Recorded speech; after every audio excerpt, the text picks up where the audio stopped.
नमस्कार, मैं हूं मनोज मनु। आप देख रहे हैं इंडिया न्यूज। मुद्दे की बात में आज हम बात करेंगे एसआईआर की। बिहार की सफलता के बाद चुनाव आयोग अब एक और फेज 2 का एसआईआर करने जा रहा है और यह एसआईआर अब 12 राज्यों में किया जाएगा। यानी कि इसे वोटर लिस्ट का, मतदाता सूची का शुद्धिकरण किया जा सकता है। कहा जाता है कि यह शुद्धिकरण है। बहुत सारी अशुद्धियां, बहुत सारी कमियां, या कहें कि वोटर लिस्ट में तमाम सारी बातों का जिक्र किया जाता है और इसलिए इसको लेकर लंबे समय से यह मुद्दा चल रहा था। चुनाव आयोग एसआईआर करने जा रहा है। बिहार चुनाव से पहले एसआईआर के मुद्दे पर चुनाव आयोग में कई सारे आरोप भी लगे, लेकिन चुनाव आयोग ने स्पष्ट कर दिया है कि बिहार का एसआईआर सफलतापूर्वक हमने पूरा किया। अब दूसरे चरण का एसआईआर यानी कि incentive revision, special incentive revision यानी कि एसआईआर करने जा रहा है। इसी मुद्दे पर चर्चा करने के लिए पूर्व मुख्य चुनाव आयुक्त ओपी रावत साहब इस वक्त हमारे साथ जुड़ गए हैं। हम उनसे समझने की कोशिश करेंगे, उनसे पूछने की कोशिश करेंगे कि एसआईआर को लेकर वो क्या समझते हैं। पहले एसआईआर नहीं हुई, ये क्यों जरूरी मानी जाती है। रावत साहब, आपका बहुत बहुत शुक्रिया हम करेंगे इंडिया न्यूज पर। सबसे पहले मैं आपसे यह समझना चाहता हूं कि एसआईआर को हम कैसे समझें, इसे क्या कहा जाता है और अगर एसआईआर कराने की जरूरत पड़ती है तो क्यों पड़ती है। एसआईआर जो है स्पेशल इंटेंसिव रिवीजन है जी। और ये समय समय पर होता रहा है। पिछला इंटेंसिव रिवीजन जो है 2002 से 2004 के बीच में और फिर कुछ स्टेट्स में 2006-2008 में हुआ था।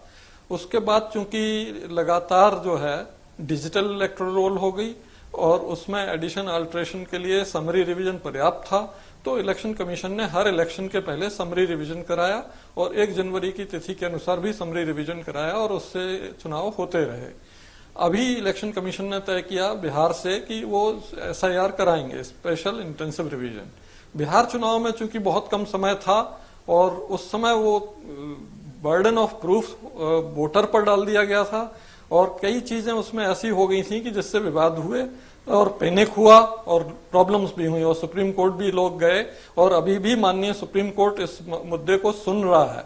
अभी उसमें अंतिम आदेश पारित नहीं हुआ है जी। इसलिए कुछ भी कहना उचित नहीं होगा कि ये सब अच्छा हो गया है। जब तक सुप्रीम कोर्ट उसके बारे में फैसला नहीं करता, जब तक चुनाव नहीं हो जाता, तब तक ये नहीं कहा जा सकता कि जो हुआ है बिहार में वो सब कुछ अच्छा हुआ है। बस अब रावत साहब, मुझे लगता है कि मुख्य चुनाव आयुक्त के तौर पर सेशन साहब भी रहे, मुख्य चुनाव आयुक्त के तौर पर आप भी रहे।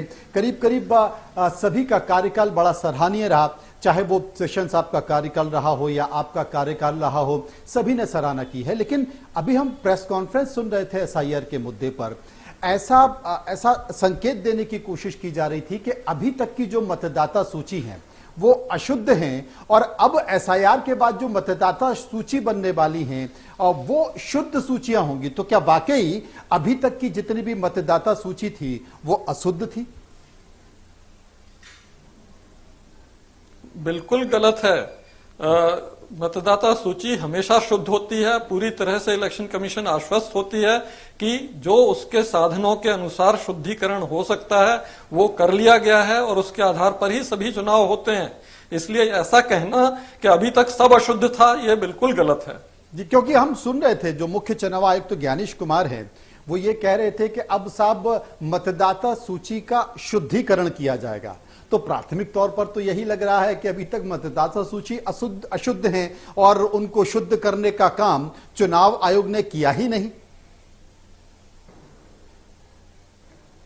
हर इलेक्शन के पहले शुद्धिकरण किया जाता है और इलेक्शन कमीशन इतने प्रयास करती है, डुप्लीकेशन सॉफ्टवेयर लगाती है, फोटो रिकॉग्निशन सॉफ्टवेयर लगाती है और तरह तरह के प्रयास करती है। जो जनगणना के आंकड़े होते हैं उससे रेशियोज से कंपेयर करती है। सब चीज करके ही इलेक्शन कमीशन मतदाता सूची को अंतिम रूप से प्रकाशित करती है और उसी के आधार पर चुनाव होते हैं। और हमारे को ये बताते हुए खुशी है कि सबसे पहले चुनाव 51-52 में जो हुए थे, सुकुमार सेन जब चीफ इलेक्शन कमिश्नर थे, तब पार्टीशन के बाद जो मतदाता सूची बनी जिसमें इतनी कठिनाइयां थी कि लोगों के पते नहीं थे, रिफ्यूजीज पाकिस्तान साइड से आए हुए थे और रिफ्यूजी कैंप में रह रहे थे। उसके बाद भी उन्होंने बिल्कुल समय सीमा में बिल्कुल शुद्ध मतदाता सूची बना ली थी, 17.5 करोड़ की, और खूब अच्छे इलेक्शन करा लिए थे। और वही परंपरा हर चीफ इलेक्शन कमिश्नर ने कायम रखी है, अभी तक कायम रही है। अब रावत साहब, जितने भी जो एसआईआर हुए हैं किसी भी राज्य के विधानसभा चुनाव में, जब एसआईआर चुनाव से पहले किया जाता है तो थोड़ा सा गैप दिया जाता है, जिससे जो आम लोग हैं, मतदाता हैं, उन्हें कोई परेशानी होती है तो वो कम से कम बीएलओ के पास या चुनाव की ड्यूटी में लगे हुए जितने भी कर्मचारी अधिकारी हैं या प्रशासन के लोग हैं, उनके पास वो अपनी बात कह सकें, तय समय रहते हुए अपनी समस्या का निदान कर सके। लेकिन बिहार के पहले जो एसआईआर हुआ उसमें विवाद बहुत देखा गया, आरोप प्रत्यारोप देखा गया, क्योंकि बहुत सारे लोगों का कहा गया कि भाई वोट नहीं डाल पाएंगे। लेकिन प्रेस कॉन्फ्रेंस में आज कहा गया कि एक भी आपत्ति नहीं आई और जितनी भी एसआईआर को लेकर हमने बातें रखी थी वो सब कुछ सही है और ये हमारी सफलता है कि कोई आपत्ति ही नहीं आई। एक्चुअली ये मानना ही गलत है कि आपत्ति नहीं आई इसलिए सफल हैं हम, ये बिल्कुल गलत है। हमेशा कोशिश ये होनी चाहिए कि जो इलेक्टोरल रोल है उसका जो टेस्ट सामने आएगा वो आएगा पोलिंग बूथ पर, कि पोलिंग बूथ पर क्या होता है, कैसे होता है। दूसरी चीज जो मुद्दा उठाया गया है, जो माननीय सुप्रीम कोर्ट के सामने रिट पिटीशन में है, कि burden of proof of citizenship वो वोटर पर डाल दिया गया था बिहार में, और उसी के कारण सारा बवाल पैदा हुआ कि कैसे करेंगे भाई वोटर। अभी तक इलेक्शन कमीशन ने वोटर पर इस तरह का कोई बर्डन डाला ही नहीं था। हमेशा इलेक्शन कमीशन प्रोएक्टिवली हर मतदाता को मतदाता सूची में शामिल करने के लिए कर्तव्यनिष्ठ रूप से काम करती रही है। अभी क्या हो गया कि जो बाहर गए हैं लोग, जैसे मान लीजिए आपने 2 महीने के अंदर रिवीजन करना है, मान लीजिए 3 महीने के लिए मैं बाहर गया हूं, अब मैं ना तो फॉर्म दे पाऊंगा ना मैं आपको कोई प्रमाण दे पाऊंगा और मेरा नाम गोल हो जाएगा। क्या करेंगे आप जब पोलिंग बूथ पर मैं पहुंचूंगा? ये परेशानियां आएंगी। तो ये चीजें बिहार में विवादास्पद होने से ही सारा विवाद बढ़ा था, सारा विवाद खड़ा हुआ था, और अभी से उस पर फुल स्टॉप लगा देना मैं समझता हूं ये गलत है और ये ठीक नहीं है।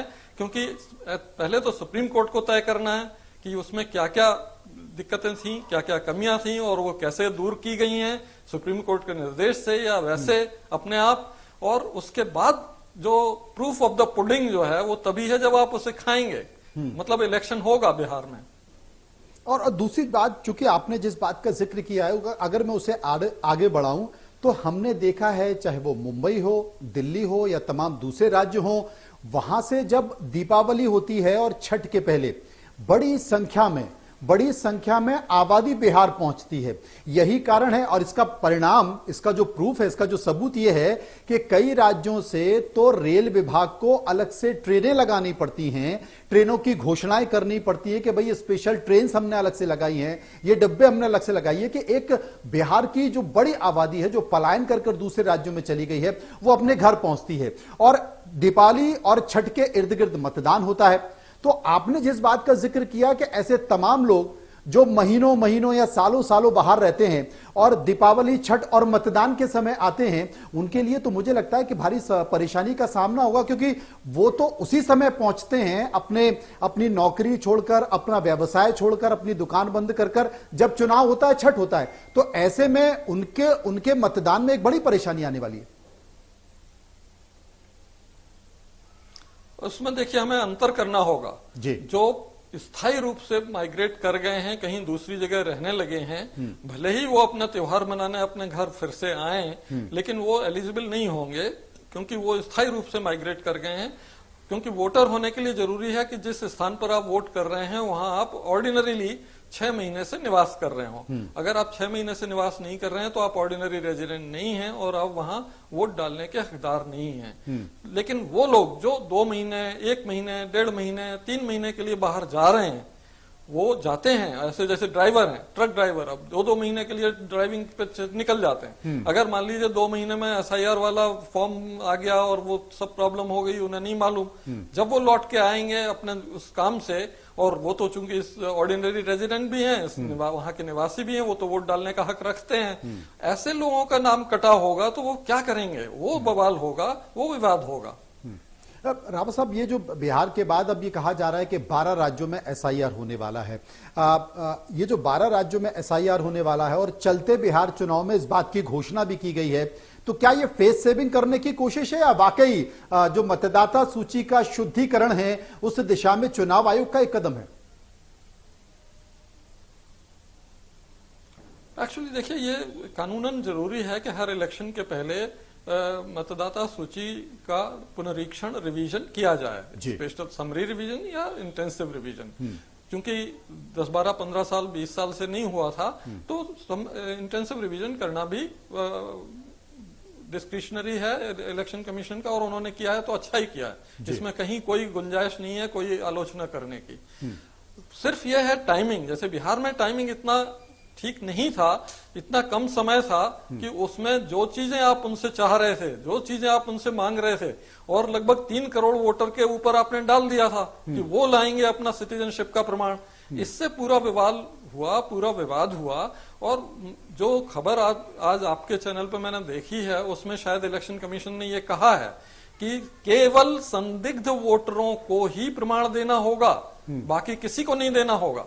तो अगर ऐसा है तो ये बड़ा संतोषप्रद है कि बर्डन ऑफ प्रूफ सिर्फ उस पर होगा जो संदिग्ध है। और ये चीज जो है बिना इंटेंसिव रिवीजन के भी कभी भी की जा सकती है कि आपको शो कॉज नोटिस दे दिया जाए कि आप संदिग्ध हो, आप प्रमाण दीजिए, और अगर प्रमाण नहीं दे पाते हैं तो सुनवाई आपकी करेंगे और आपका नाम काट देंगे।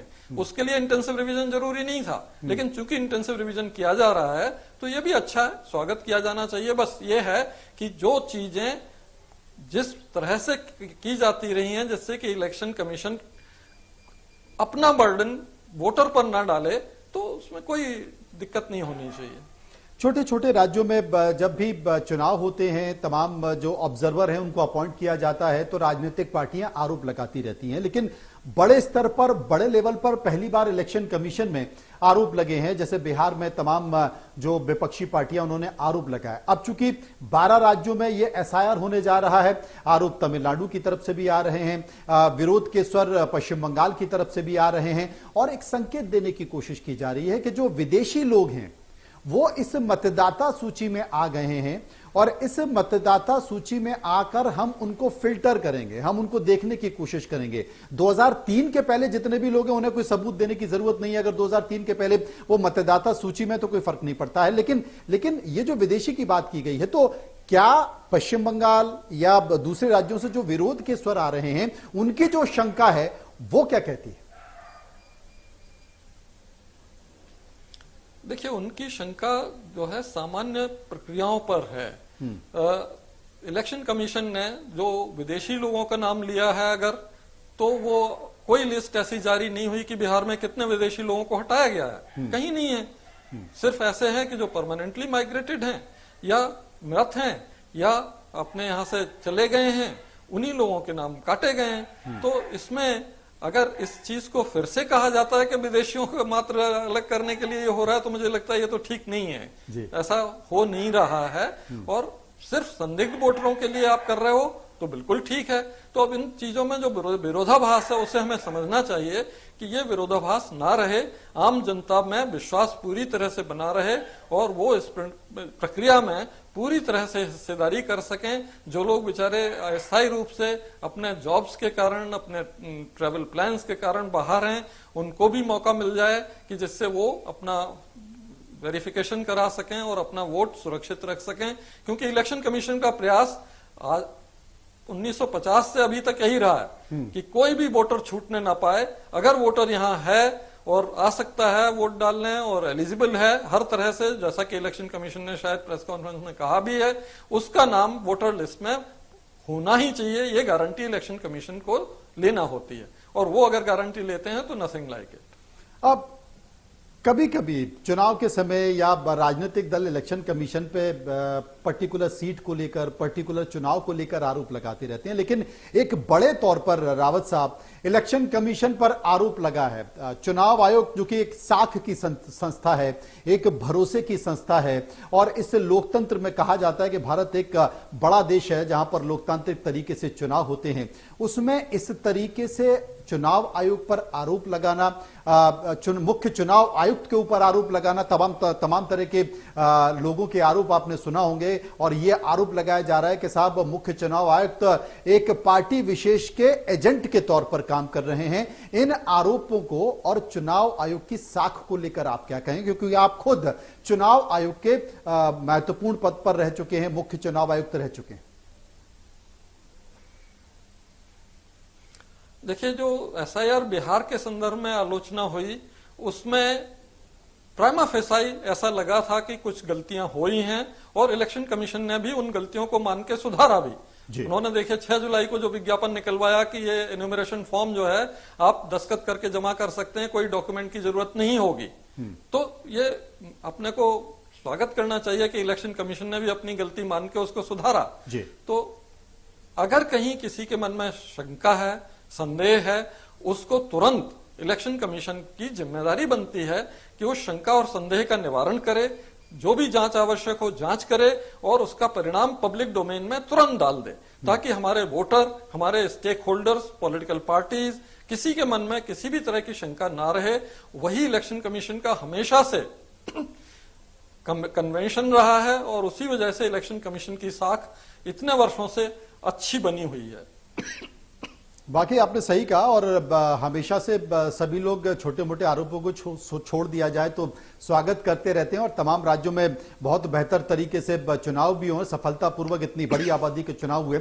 लेकिन रावत साहब, ये जो 12 राज्यों का एसआईआर है, क्या इसमें जो त्रुटियां निकल कर आ रही हैं उनकी गुंजाइश खत्म हो जाएगी, या ये मान लिया जाए कि अभी सुप्रीम कोर्ट में जहां पर की पिटीशन चल रही है, बहुत सारी चीजें आने वाली हैं और उसे लेकर कोई एक बड़ा निर्देश या संदेश निकल कर आ सकता है?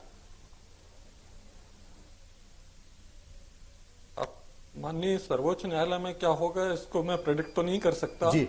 लेकिन चीजें जिस तरह से थी बिहार में, उनको देखते हुए जो भी माननीय सर्वोच्च न्यायालय फैसला करेगा वो लागू होगा और वही इन 12 राज्यों में भी लागू करना होगा। मुझे उम्मीद यह है कि जो सुधार इलेक्शन कमीशन ने बिहार के अनुभव के आधार पर किए होंगे, जैसे कि मैंने एक बताया कि केवल संदिग्ध लोगों को ही प्रमाण देना होगा, ये स्वागत योग्य है। और मुझे लगता है अगर ऐसा सभी चीजों में जो उस समय की त्रुटियां दिख रही थी उन पर सब पर इस तरह से पॉजिटिव हल निकालकर समावेश किया गया, तब तो मुझे लगता है ठीक से होगा 12 राज्यों में, और सारी शंका कुशंकाएं वो गलत साबित होंगी। जी, बहुत बहुत शुक्रिया करेंगे हम रावत साहब का, जो हमारे साथ बने हुए थे, जिन्होंने एसआईआर के मुद्दे पर अपनी बातों को रखा, और इसलिए भी रखा क्योंकि जैसा कि आज मुख्य चुनाव आयुक्त ने प्रेस कॉन्फ्रेंस की, इस प्रेस कॉन्फ्रेंस में उन्होंने स्पष्ट तौर पर यह कहा है कि एसआईआर की जो पहले दौर की जो एसआईआर थी वो खत्म हो चुकी है। तमाम शंका और कुशंका उसे लेकर की जा रही थी, एक भी शिकायत नहीं आई है। लेकिन हमको इस नजरिए को भी समझना होगा कि अभी सुप्रीम कोर्ट में इस मामले को लेकर सुनवाई चल रही है, चुनाव अभी खत्म नहीं हुआ है। जब तक मतदान के समय तक, क्योंकि 6 तारीख को, 6 नवंबर और 11 नवंबर को बिहार में मतदान है, जब तक मतदान के समय तक मतदान नहीं हो जाता, उस मतदान पर, मतदान केंद्र पर, बूथ पर कितने लोगों को परेशानी आ रही है, वहां पर कितने लोगों को तकलीफ हो रही है, कितने लोग वोट नहीं दे पा रहे हैं, वो भी सारी तस्वीरें निकल कर आएंगी। अगर वाकई किसी को परेशानी नहीं है और वो सफलतापूर्वक वोट दे पाते हैं, दे रहे हैं, तो इसे फिर एसआईआर की सफलता मानी जाए। लेकिन अगर बहुत बड़ी भीड़ या बहुत ज्यादा विरोध के स्वर निकल कर आते हैं जिसमें यह माना जाए कि वो लोग वोट नहीं दे पा रहे हैं, या उन्हें वोट देने की परेशानी आ रही है, या उनका मतदाता सूची में नाम नहीं है, या मतदाता सूची में उनका नाम कट गया है, या वहां से कटकर कोई और चला गया है, और वो एक बड़ी भीड़ और बड़ी आबादी या बड़े स्वर निकल कर आते हैं, तो मुझे लगता है कि फिर से यह विवाद की स्थिति बनेगी।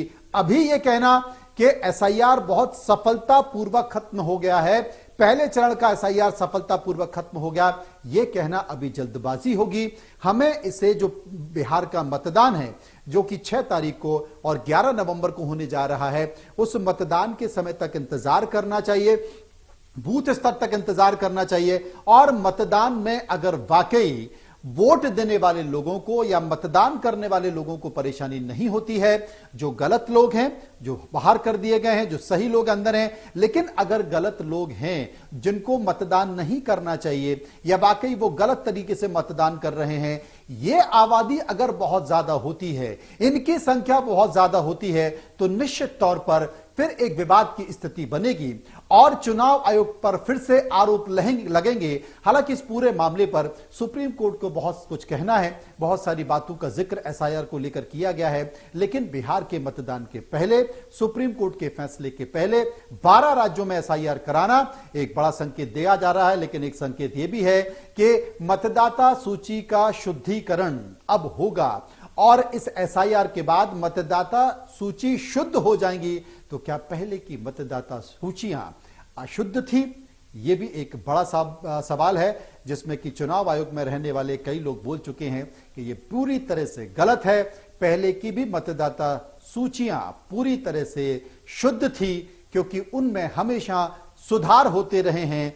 एसआईआर के बाद या अभी के एसआईआर के बाद यह कहना कि मतदाता सूचियां अब शुद्ध हो जाएंगी, वो पूरी तरह से गलत है। फिलहाल मुद्दे की बात में इतना ही। बाकी खबरों के लिए आप चलते रहिए इंडिया न्यूज के साथ। नमस्कार।